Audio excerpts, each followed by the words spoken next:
आणि मी तुम्हाला खरंच सांगतो, निवडून येण्याची कॅपॅसिटी असलेले, तयारी असलेले अशा लोकांनाच तिकीट दिली जातील. तिकीट मिळालं की मी पैसे काढायला मोकळा असल्या कोणालाही तिकीट दिलं जाणार नाही.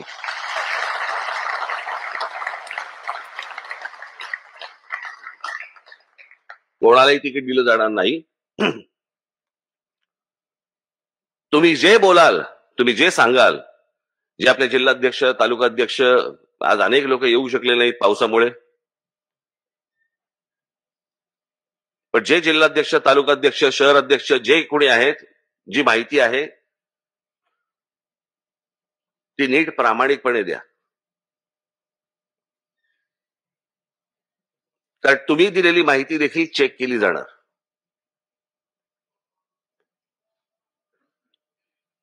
कारण येणाऱ्या विधानसभेच्या निवडणुकीमध्ये मला महाराष्ट्र नवनिर्माण सेनेचे आपले सर्व पदाधिकारी, आपले लोक मला सत्तेत काही करून बसवायचे, काही करून.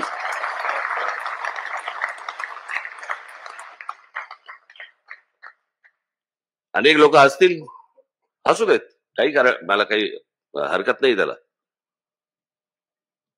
पण ती गोष्ट घडणार म्हणजे घडणार. सगळेच जण आम्ही त्या तयारीने लागलेलो आहोत. तुमच्यापर्यंत ही सगळी लोक येतील आणि मग त्याच्यानंतर युती होईल का, आपल्याला कोणत्या जागा मिळतील, असला कोणताही विचार मनामध्ये आणू नका. जवळपास 250 ते 250 जागा आपण लढवणार आहोत.